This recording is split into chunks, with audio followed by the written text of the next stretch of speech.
കണ്ടമാനം ട്രോൾ വീഡിയോകൾ ഉസ്താദുമാരുടെ പ്രസംഗവുമായി ബന്ധപ്പെട്ട് യൂട്യൂബിൽ കാലാകാലങ്ങളായിട്ട് നമുക്ക് ലഭ്യമാണ്. മനസ്സിലായി. എന്നിട്ട് പറയുന്നത്, മുഖവുര കൊടുക്കുന്നത് വളരെ ഗുരുതരമായിട്ട് നമ്മൾ പരിഗണിക്കേണ്ട, വളരെ ഗൗരവമായിട്ട് നമ്മൾ കാണേണ്ട ഒരു കാര്യമാണ് എന്നുള്ള മുഖവരയോടുകൂടിയൊക്കെ ഇവർ സംസാരിക്കുന്നത് മുഴുവൻ സ്ത്രീവിരുദ്ധതയാണ്. ഇവളാള് കൊള്ളാമല്ലോ. ഏതായി കുട്ടി?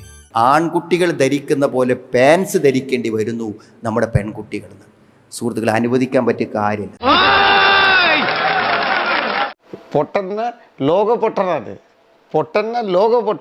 ഒരു കാരണവശാലും അനുവദിച്ചു കൊടുക്കാൻ പറ്റില്ല.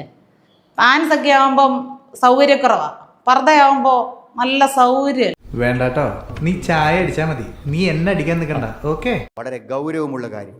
പാൻസ് അതൊരു പുരുഷ വേഷമായിട്ട് തന്നെയാണ് മനസ്സിലാക്കുന്നത്. വളരെ ഗൗരവമുള്ള ഒരു വിഷയമാണ് കേട്ടോ. ഇന്ന് സമൂഹം ഏറ്റവും പ്രാധാന്യത്തോടു കൂടി ചർച്ച ചെയ്യേണ്ട വിഷയമാണ്. മുടി വെട്ടേണ്ടതും നഖം വെട്ടേണ്ടതും കുളിക്കേണ്ടതും ആഹാരം കഴിക്കേണ്ടതും എല്ലാം പുരുഷന്മാരാണ്. എന്തുകൊണ്ട് പെൺകുട്ടികൾ ഇതൊക്കെ ചെയ്യുന്നു? ഇതൊക്കെ നിർത്തലാക്കണം. വളരെ ഗുരുതരമായിട്ടുള്ള പ്രശ്നങ്ങളിലേക്കാണ് ഉസ്താദ് വിരൽ ചൂണ്ടുന്നത്.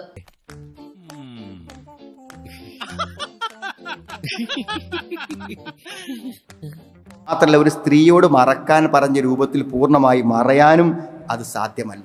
വിവരമുള്ളവർ എന്തെങ്കിലും പറഞ്ഞെന്ന് വെച്ച് വിവരമില്ലാത്ത സാറെന്തിനാ മറുപടി പറയാൻ പോകുന്നത്? ഒരു സ്ത്രീ മറക്കേണ്ടത്, അതായത് പൂർണ്ണമായിട്ടും മറക്കേണ്ടതിനും ഒരു രീതിയുണ്ട്. പുരുഷന്മാർക്ക് ഈ പറയുന്ന കാര്യങ്ങളൊന്നും ബാധകമല്ല എന്നുള്ളതാണ് ഇതിലെ ഹൈലൈറ്റ്. അത് ശരിയാ. സ്ത്രീന്റെ വസ്ത്രം ധരിക്കുന്ന പുരുഷനെയും പുരുഷ വസ്ത്രം ധരിക്കുന്ന സ്ത്രീയെയും ഒരു സ്ത്രീയെ പോലെ പുരുഷനും ജീവിച്ചുകൂടാ, ഒരു പുരുഷനെ പോലെ സ്ത്രീയും ജീവിച്ചുകൂടാ. സ്ത്രീ ചെയ്യുന്ന കാര്യം പുരുഷനും ചെയ്തുകൂടാ, പുരുഷൻ ചെയ്യുന്ന കാര്യം സ്ത്രീയും ചെയ്തുകൂടാ. അപ്പൊ പുരുഷന് മാത്രം ചെയ്യാനുള്ള കാര്യങ്ങൾ, സ്ത്രീക്ക് മാത്രം ചെയ്യാനുള്ള കാര്യങ്ങൾ എന്ന് ഇവിടെ എഴുതി വെച്ചിട്ടുണ്ട്. എവിടെയാണെന്ന് കൃത്യമായിട്ട് പറയുന്നില്ല, എവിടെയോ എഴുതി വെച്ചിട്ടുണ്ട്. നിന്റെ 50 പൈസയുടെ ആക്ടിങ് ഞാൻ നിനക്ക് സമ്മാനമായിട്ട് തരുന്ന ഓസ്കാർ അവാർഡ്. ഇനി ഒരു പോലീസ് ഓഫീസർ ആയാലും മിലിറ്ററി പോയാലും ബഹിരാകാശ യാത്ര നടത്താൻ പോയാൽ പോലും നമ്മൾ എന്ത് ധരിച്ചായിരിക്കണം? നമ്മൾ പൂർണ്ണമായിട്ടും മറയ്ക്കുന്ന രീതിയിൽ ഏറ്റവും എളുപ്പത്തിൽ നമുക്ക് കൈകാര്യം ചെയ്യാൻ പറ്റുന്നതുമായിട്ടുള്ള തരത്തിലുള്ള വസ്ത്രം ധരിക്കണമെന്നാണ് പറഞ്ഞു വെക്കുന്നത്. ഇവന്റെ ബലഹീനത മനസ്സിലാക്കില്ലല്ലോ. ധാരാളം പ്രസവിക്കുന്ന സ്ത്രീകളെ കല്യാണം കഴിക്കൂ, കാരണം നിങ്ങൾക്ക് ധാരാളം മക്കൾ ഉണ്ടാവട്ടെ. പെണ്ണ് കാണാൻ പോകുമ്പോൾ ഒറ്റ കാര്യം ചോദിച്ചാൽ മതി, നീ ഒരു 10-25 മക്കളെ പ്രസവിക്കുമോ? എങ്കിൽ എൻ്റെ കൂടെ കാലാകാലങ്ങൾ എന്നെ സഹിച്ച് ജീവിക്കാൻ നീ യോഗ്യയാണ്.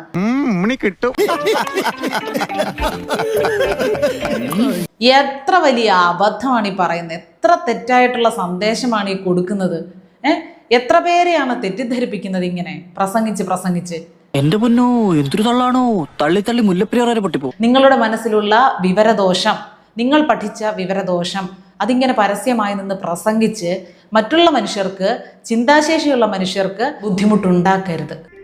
എന്തൊരു ദാരിദ്ര്യമാണ്.